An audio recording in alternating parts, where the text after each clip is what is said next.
Hey, guess what? There are reasons to believe in God because the religious say so, therefore it's gotta be true. Wait, you mean just because you claim a thing, just because you believe it, that doesn't make it true? Yeah. Somebody tell the idiots over at BibleReasons.com because I think they need a lot of help.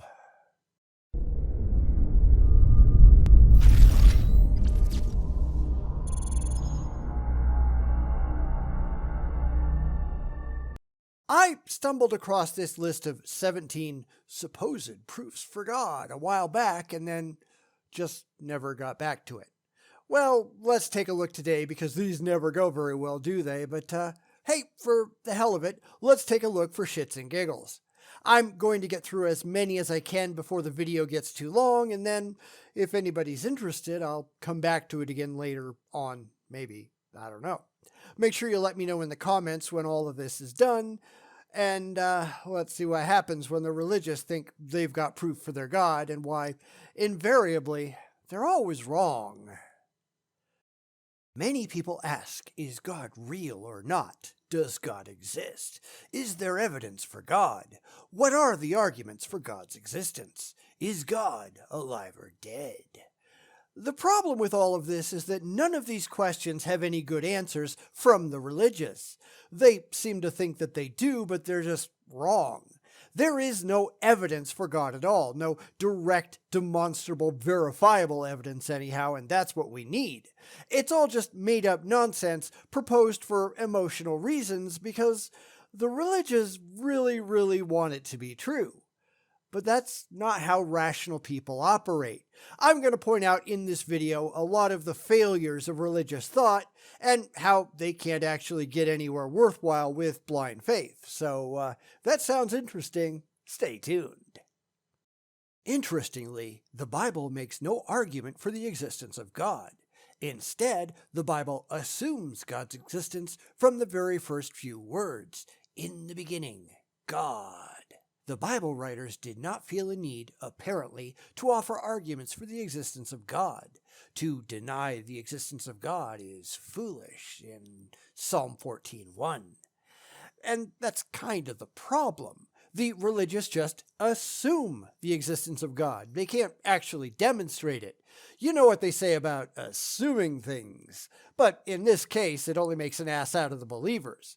The simple fact is, the reason the biblical authors, whoever the hell they were, didn't offer an explanation for God is because God, from every shred of evidence that we have, simply doesn't exist. It's an exercise in utter irrationality. It's not something the believers ought to be proud of, but for some strange reason, they are. Yet sadly, many in our day do deny the existence of God. Some deny his existence because they don't want to be accountable to God, and others because they have a difficult time understanding how God can exist and the world be so broken. Which is entirely irrelevant. This is where the religious get it so wrong. They come up with all kinds of excuses for why they pretend people don't believe, but the real reason, the one that they simply can't face, is that there just isn't any evidence that their absurd beliefs are true. It doesn't matter how much they wish God was real. The time to believe in anything, God included, is when objectively verifiable evidence for said deity exists and not 1 second before. Maybe they ought to get to work on that. So then he goes into a lot of extraneous nonsense on what God is and the people who converted to Christianity. I'm just going to skip over all that because it doesn't matter. Let's stop at the part where our theist tries to address who created God, though, because it betrays a huge part of the problem. God is the only self-existent being. No one created God. God exists outside of time, space, and matter. He's the only external being. He is the uncaused cause of the universe. Well, how in the hell do you know any of that? Not why do you believe it, not why do you have faith in it, how do you know? Because this is one of the things that no theist can ever answer because I don't think it's a question that they've ever even asked themselves seriously. It's all blind faith based on pure emotion. It doesn't matter if it says so in a book. You have to examine the book to see if the book has any demonstrable idea what the hell it's talking about, and whether Christians like it or not, the Bible clearly doesn't. This is just Bronze Age mythology, nothing more. It's ignorant, primitive people trying to make sense of the world and making things up as they go along. We ought to be better than that today, and a lot of us are. It's really too bad that they're not.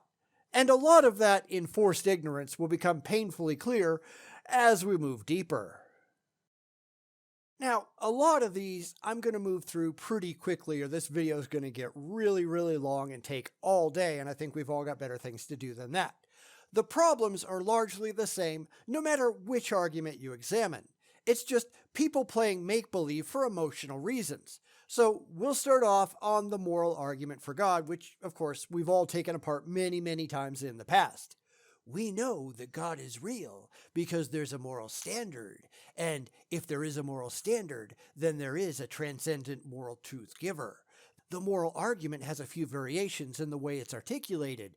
The kernel of the argument dates back only to Immanuel Kant, 1724 to 1804, so it is one of the newer arguments in this post. Yeah, but that's just a bald assertion right there, isn't it? There is a moral standard. Yeah, says who? Where did you get that idea, and how have you objectively tested it to see if it stands up to any kind of critical scrutiny? And the problem is, they haven't. They want it to exist, therefore they pretend that it does. There is zero evidence of any kind for any kind of moral standard at all, and we've talked about this many times before. They just want it to be true. They just arbitrarily assign it to God.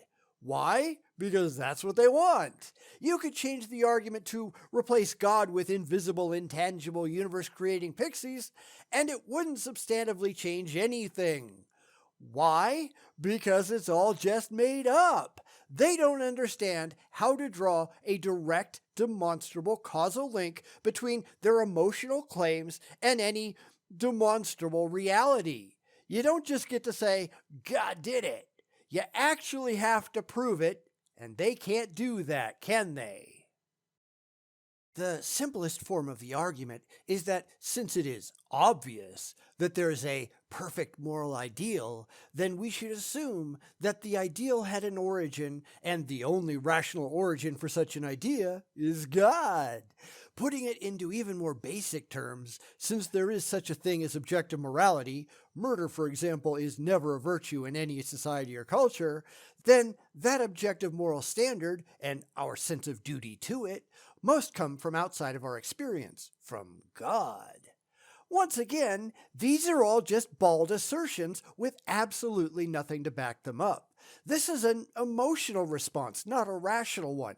And the second you start to recognize that, the second you start to understand just how ridiculous this all is.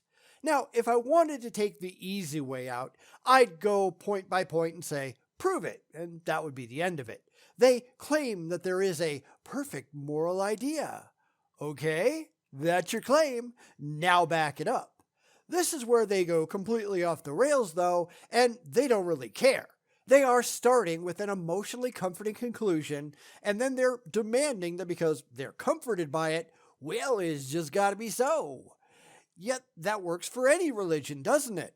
Muslims think Allah is the perfect moral source. Christians think it's God, and I think you're both full of shit. And it's really up to them to demonstrate that they've got anything worthwhile to say, but they don't. This is exactly why none of these ideas ever get them anywhere, because it's all just their say-so and nothing else, and it's really not that impressive. People challenge this argument by challenging the presupposition that there is an objective moral standard, or to argue that God is not necessary, that finite minds and the societies they make up are able to contemplate moral standards for the common good. Of course, this is undermined even by the word good. Where did the concept of good come from, and how do we distinguish good from evil? Well, first off, there are no objective standards. We can demonstrate that. That's the answer that you're looking for, but you don't want. Humans come up with their own ideas of what is good and what is evil, and the religious, and they're not necessarily alone, but they often simply declare that their preferred answers are the right ones and everybody else is wrong. And then another religion comes by and says, well, it's their moral ideas that are true and everybody else's, including the Christians. Well, they're wrong. Lather, rinse, repeat. All of these groups are using the exact same arguments and coming to completely different conclusions because none of them can actually prove that they've got it right. They're all wrong. Maybe they ought to do something about that. This is a particularly compelling argument, especially when we are confronted with unquestioned evil. Many, even among those who argue against the existence of God, would argue that Hitler was objectively evil. This admission of objective morality points to the God, the one who established those moral categories in our hearts. Yet, Hitler was a Christian. Now, I know they don't like that fact, but he was confirmed a Catholic and he never, ever once recanted in his life. Nor did the church ever excommunicate him. That's why all the Nazis ran around with belt buckles that read, God with us. So they play another round of no true Christian and pretend that anything they don't like, well, those people can't be part of their club. Yet it's not up to them, is it? So long as Hitler professed belief, and he did, he's on their side whether they like it or not. You don't get to just wish him into the cornfield. It's really sad that they think that they can. Many atheists and agnostics make the mistake of thinking that Christians are saying that they have no morals, which is not true. The argument is, where do your morals come from? Without God, everything is just someone's subjective opinion.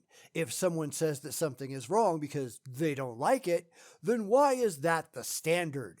For example, if someone says that rape is wrong because the victim doesn't like it, why is that the standard? Why is something right and why is something wrong? Because the religious are just wrong about that. They're just asserting that it all comes from God without proving that God has anything at all to do with it or that God is real in the first place. I guess when you got faith, you don't need brains.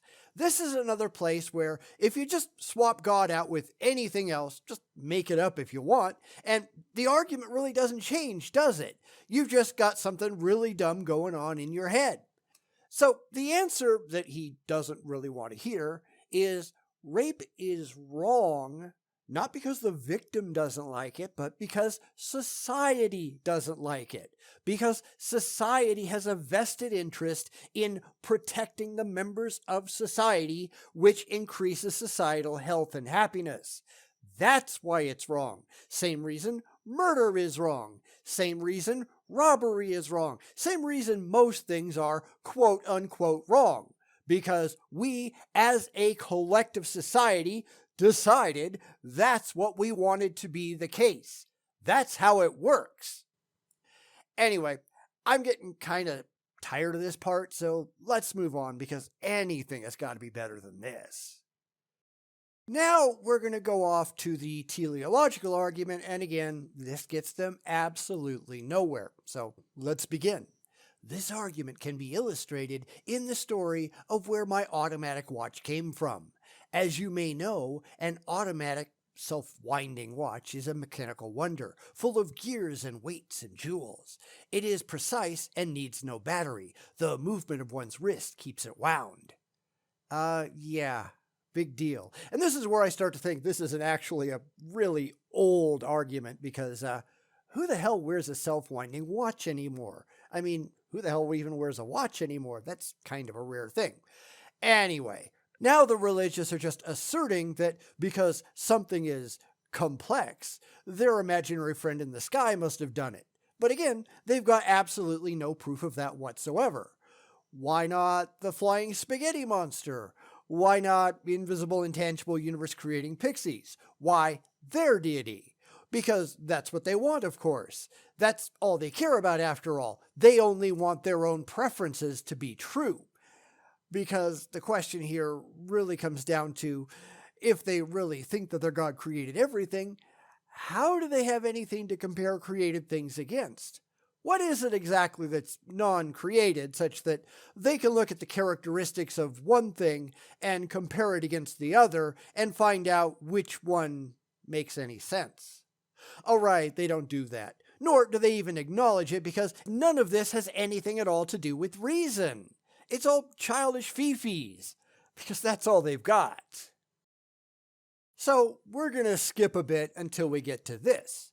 The teleological argument, put most simply, is that design demands a designer. When we observe nature, which is billions of times more complex than the most advanced wristwatch, we can see that things have design, which is evidence of a designer. Yeah, except you haven't proven that there's any design in the first place. Just because you arbitrarily insist that it's designed, that doesn't make it designed. This is an argument from ignorance. The only way that you can know that something is designed is to actually have a designer that you can demonstrate. I've used similar examples before, but there are all kinds of examples in nature where perfectly natural processes can create things that we interpret as designed. So, who designed these things? Nobody. Why? Because it requires more than, well, it seems to me, to actually prove design, and the religious don't seem to be able to get that through their heads. Wonder why? Could it be because they're not using them for anything but holding up their hats? You let me know what you think in the comments. Creation screams that there is a creator. If you find a cell phone on the ground, I guarantee that your first thought is not going to be, wow, it magically appeared there. Your first thought is going to be that somebody dropped their phone. It didn't just get there on its own. The universe reveals that there is a God. This leads me to my next point, but before I start, I know that some people are going to say, well, how about the Big Bang Theory? Yeah, except it just doesn't. See, you're starting off with a bias towards these ideas. That doesn't make it so. It's like the guy who looks up at the sky and says, see that light? Obviously, it's an alien. Except it's not. There's nothing obvious about it at all. You're just a delusional asshole. He would have to prove that it was actually aliens, and so do the religious when it comes to their God. They would have to demonstrate how they can tell the difference between something that's designed and something that isn't, and in their own theology, everything is designed, so they're kind of stuck. Kind of sad, right? So we're just going to skip the rest, because at the end of all of these proofs for God is just a bunch of religious posturing and Bible verses, and we don't care about any of that. Clearly, this is being made for religious people who aren't going to ask any difficult questions. I care about objective evidence, not books of mythology. So let's jump to our last supposed proof for this video and hope it gets a little bit better. The cosmological argument for the existence of God. This argument has two parts to it, and they're often described as the vertical cosmological argument and the horizontal cosmological argument. Now, we've completely wiped out the cosmological argument plenty of times around here, but this time they're going for a twofer, so let's see what it says. The horizontal cosmological argument for the existence of God looks back to creation and the original cause of all things. We can observe causes for everything in nature, or assume causes in the cases where we can't observe the actual cause firsthand. Thus, tracing these causes back, we can deduce that there must have been an original cause. The original cause behind all of creation, the argument asserts, must be God. Well, at least they got that part right. The argument asserts, not proves, not provides evidence for. It just makes an empty claim that God done it. And I'm sorry, but that's just not good enough. Because just look at the way that all of this is phrased and see that they're just starting with the assumption that they've been right all along. It refers to creation, which of course hasn't been demonstrated, and then it just insists that God was responsible. And, as is no surprise, the whole thing is just a logical fallacy of special pleading when it insists that everything must have had a cause, except for God, because, they say so. Yeah, not impressive. You've got to do better. So the second half goes like this.